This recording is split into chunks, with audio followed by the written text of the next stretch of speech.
Mr. Rainsberg here with lesson 5.1b, which focuses on simulations. And we're diving deeper into our probability unit. And what we want to look at now are different methods we can use to answer questions about chance or probabilities. And this is kind of focusing on where we are going and where we're at right now. So we can carry out the experiment or the activity many, many times in the real world. That is one way of us doing it. We can flip a coin many, many times and see what happens. Sometimes, though, that's going to be slow, inefficient when it comes to cost, might even be impractical or impossible to do.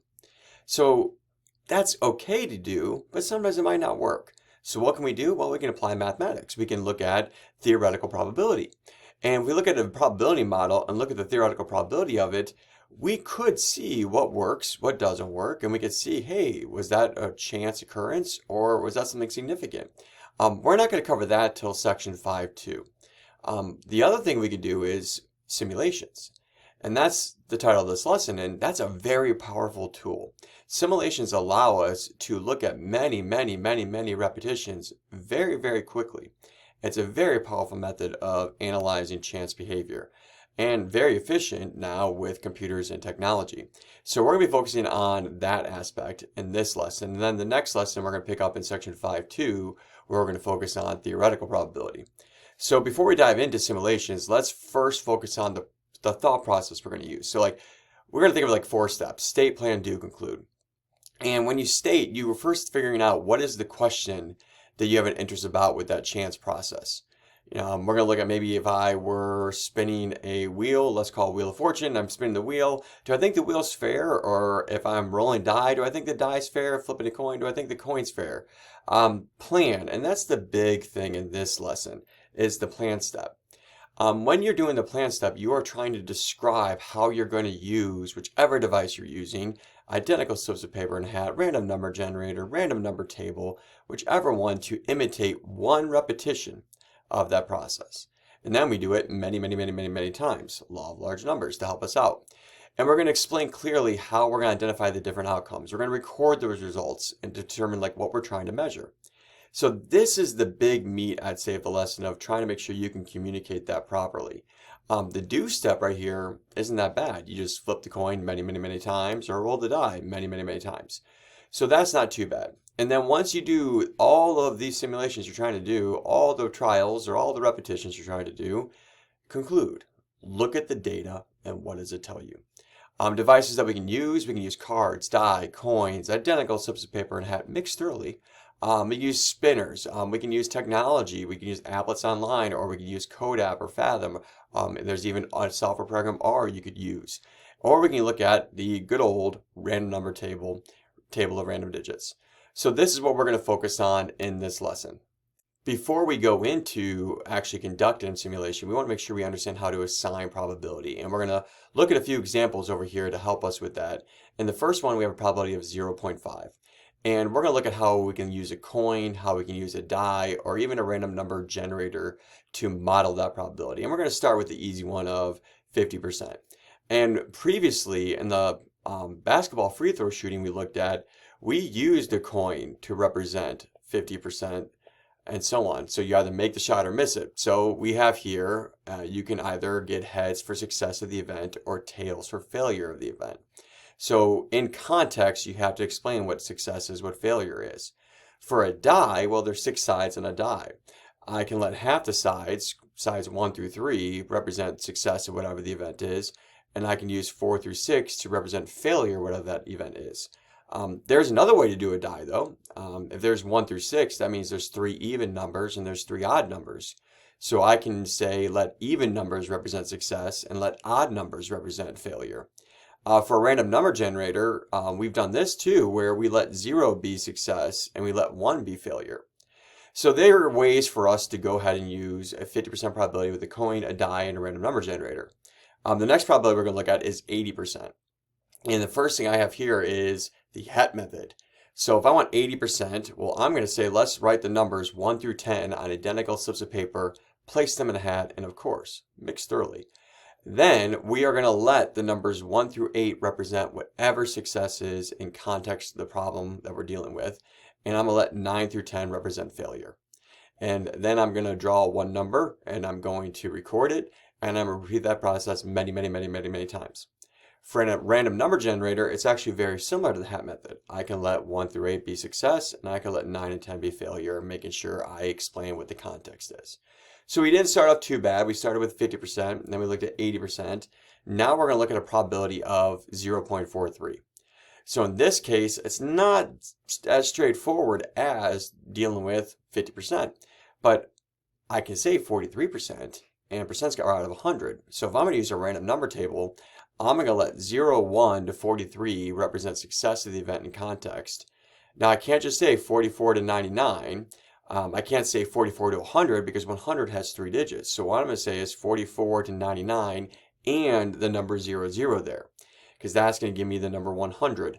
A random number generator is better though, because a random number generator, you can say 1 to 43 and 44 to 100. I can actually use the number 100 with the random number generator.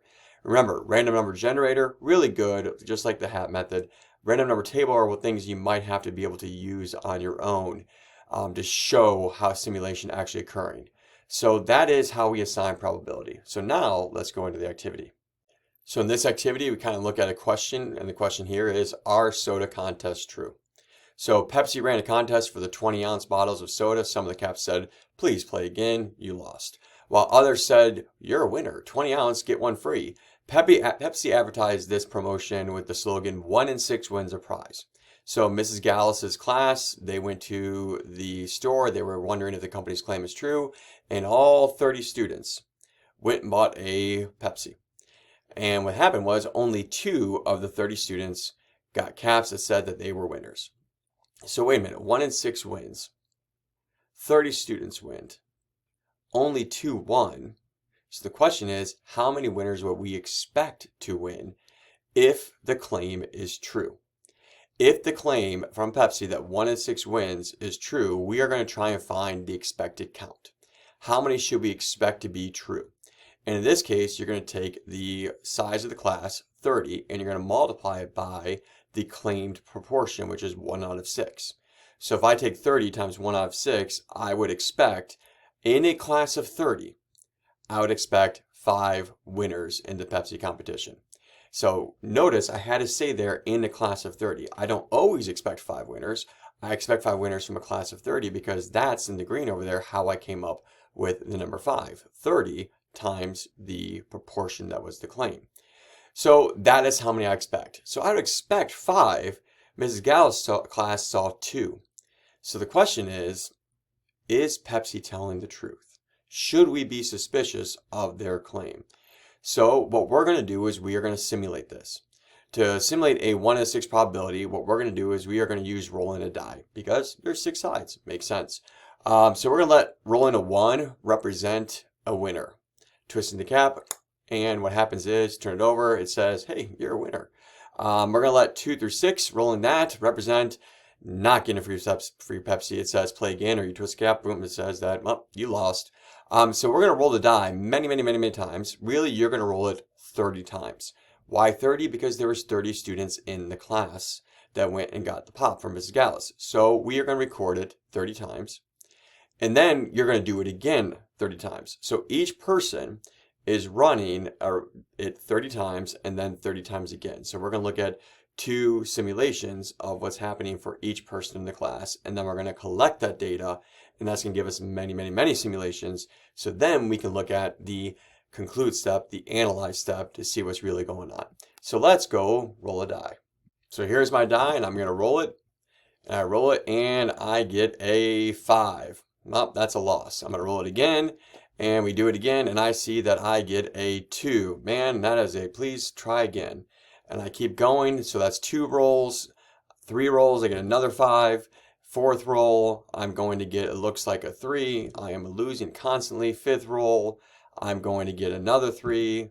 6th roll, and so on and so on and so on. Hey, 6th roll, I got a 1. So for me, I would do this 30 total times. That time is a winner, so that's 6 rolls. I would do it 7, 8, 9, 10, and so on, all the way until I do it 30 times. So rather than have you watch me roll the die 30 times, 30 times, 30 times, and doing that for, it looks like a total of 50 times, I have right here all the data already collected for us, and here is our simulation of 50 simulations of 30 rolls. So that's really important to understand what this dot plot really represents. It represents 50 simulations of 30 rolls of a die. And we can see all the different types of winners. And notice, and this is really interesting, is we do see a big section in that middle that, a lot of them are lumped right here, which is good because that's what we expect. I mean, we would expect 5 in a class of 30. So we should start to see a lot of it's kind of piling up there in that area. And then you can kind of see it's kind of dwindling down a little bit in the tails, I'll call it. And so we're going to discuss that a little bit further. So here is my 50 simulations of 50 rolls. And we're being asked first, based on this dot plot, what is the probability of getting 2 or fewer prizes purely by chance? So if the claim is true, what's the probability of getting 2 or few prizes just by chance? And so if I look at this one, 2 or few. Well, if I'm shocked by 2, I'm going to be shocked by less than 2. That's one thing. If they go in there and they went in there and only 2 winners out of 30, if that makes me suspicious, then 1 winner out of 30 is going to make me suspicious, or 0 winners out of 30 are going to make me suspicious. So if I look at this dot plot, I can see that there are a total of 4 in that region out of the 50 trials. So that means probability is going to be 4 out of 50, which in this case is 0.08. So 4 out of the 50, 0.08. So what does that mean? That's the probability, if the claim was true, that 2 or less of the people who buy in a class of 30 are going to be winners. So the question is, do we have evidence that Pepsi may be lying against their claim of 1 in 6 wins? So according to this class distribution, there is about an 8% chance of getting 2 or less winners in a class of 30. Really important because that is really what this dot plot represents. 30 rolls, a class of 30. Purely by chance. So the question is, should we be suspicious? What we have to realize is, since that percent is greater than 5%, 5% is that magic number.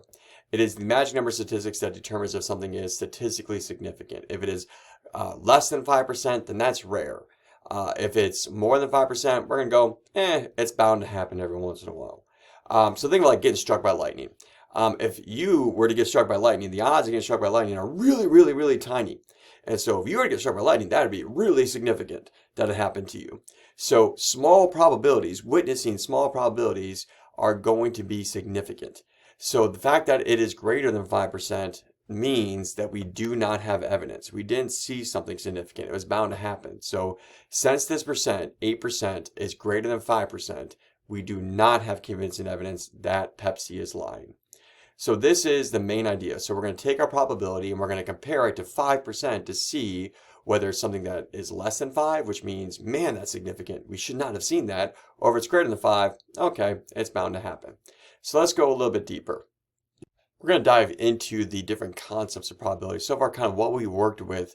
And the first thing we looked at were simulations. And simulations imitate a chance process, and it uses a model that accurately reflects that situation. Rolling the die 30 times and counting the number of ones, 1 out of 6, represented the 30 students all twisting the cap and seeing, did they win a Pepsi? So we can use a die, we can use a coin, we can use an applet, number generator, random number table, any of those things to help us. Now the evidence for a claim part right there, that's going to help us when we're describing how we're going to perform it, that whole plan process. We need to describe how we're going to simulate one trial. What are we going to do? We are going to roll that die, and we're going to look at and record what the result was. Then we're going to perform that many times. And then we're going to use those results to answer the question. So one thing to be aware of, and we'll talk about it a little bit later too, is we need to make sure that we understand that this needs to be very thorough when we're describing that chance process, because we need to make sure that anybody who reads it understands and they can actually replicate it themselves, do it themselves. So let's go ahead and take a look. So right here, let's see what we can do. Some people have wondered if the Wheel of Fortune wheel is fair. Now, if it is fair, so there's a claim right there. If it is fair, what happens is you should get bankrupt with a probability of 1/9. So maybe 1/9 is the probability, if the wheel is fair, that bankrupt would come up when you have a spin. So before we dive into determining if the wheel is fair or not, let's first look at how will we use a random number generator to model this process. So what we're going to do is, if it's a 1 in 9 probability, I'm going to let 1 represent bankrupt.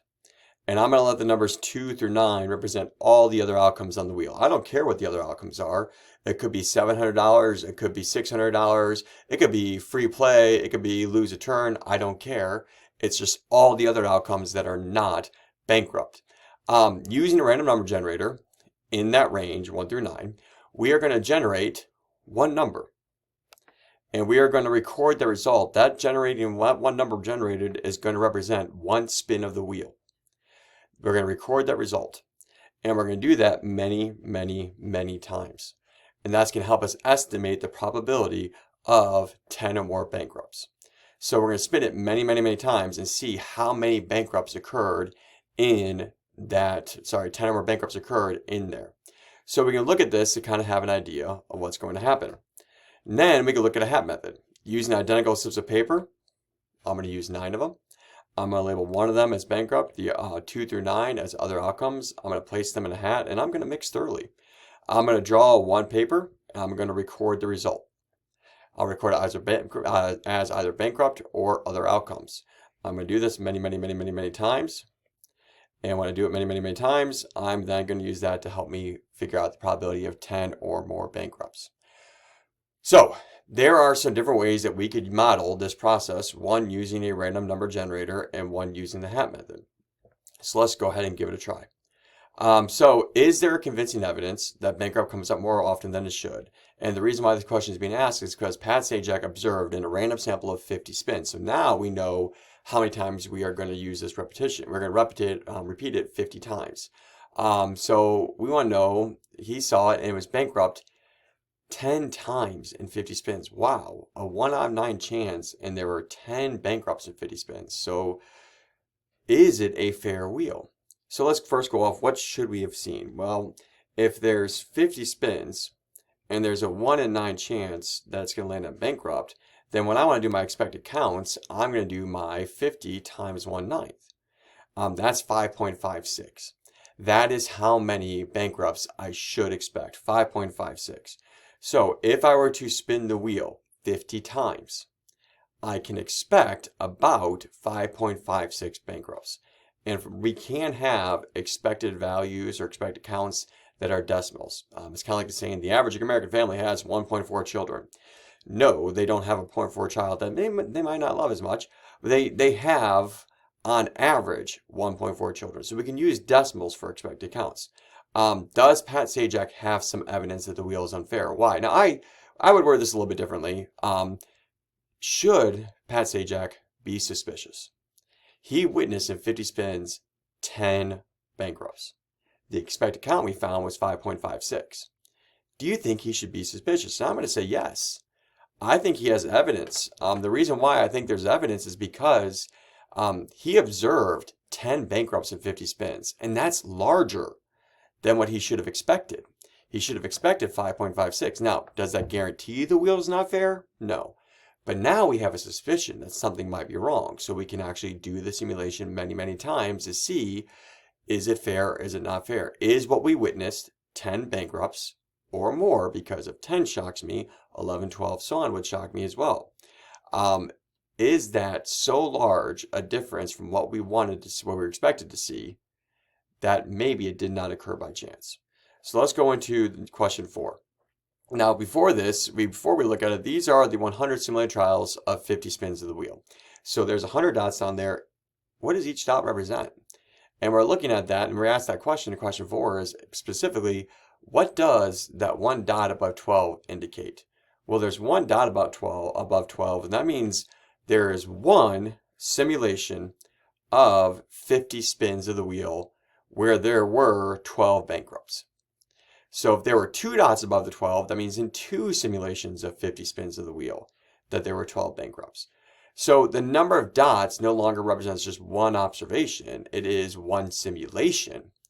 And so each dot is its own simulation. In this case, I have one simulation of 50 spins above the number 12, which represents 12 bankrupts. So now in question 5, it says the dot plot displays the result of the 100 simulated trials, 50 spins. Assuming the wheel is fair, what's the probability of getting 10 or more bankrupts? And again, if Pat Sajak was shocked by 10 bankrupts, he would be shocked by more than 10 bankrupts. I mean, he'd be shocked by that dot above the 12 bankrupts and 50 spins. So what's that probability? Well, if the wheel is fair, seeing 10 or more bankrupts, that occurred 4 times out of how many simulated trials? And it's not 50. 50 is the number of spins that each dot represents. There were 100 simulated trials.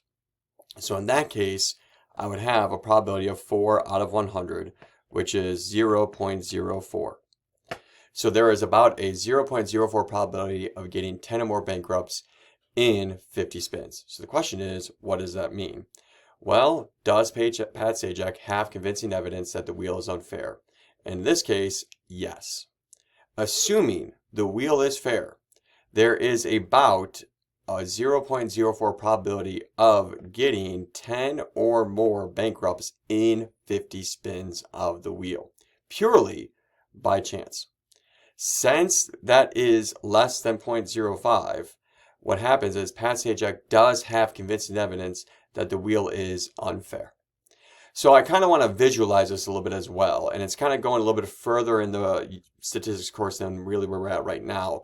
But I think to help see it visually on how do I know it's unfair, or why 0.05, or so on, is let's kind of look at this little diagram.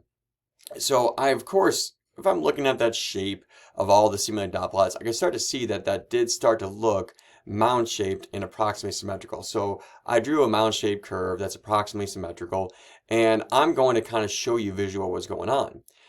The middle was where all those that data was. All those dots were clumped in the middle, and that's really what we would expect. We would expect to have 5.56 if the wheel is fair.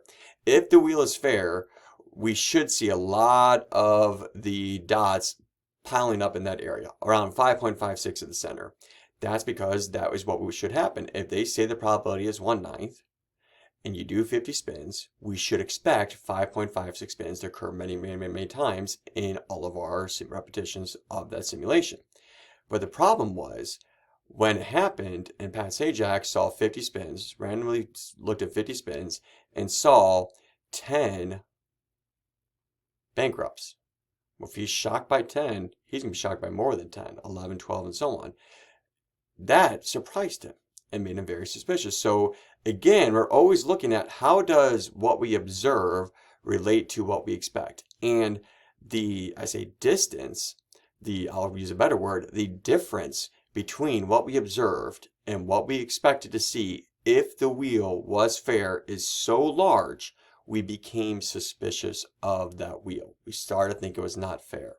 So that's kind of where we're leading into, and it's going to look into something called a p-value for future on in the course that we're looking at. But really that's what's going on, is if we expect this and we see this, was it just by chance that we witnessed it, or is it significant that we witnessed it? And so that's kind of where this conclusion part comes from to help us out. So hopefully this helped you with understanding some of the simulations. Your assignment dives deeper into how to word the simulations properly, like we did in the beginning with the random number generator and the hat method. So thanks for watching.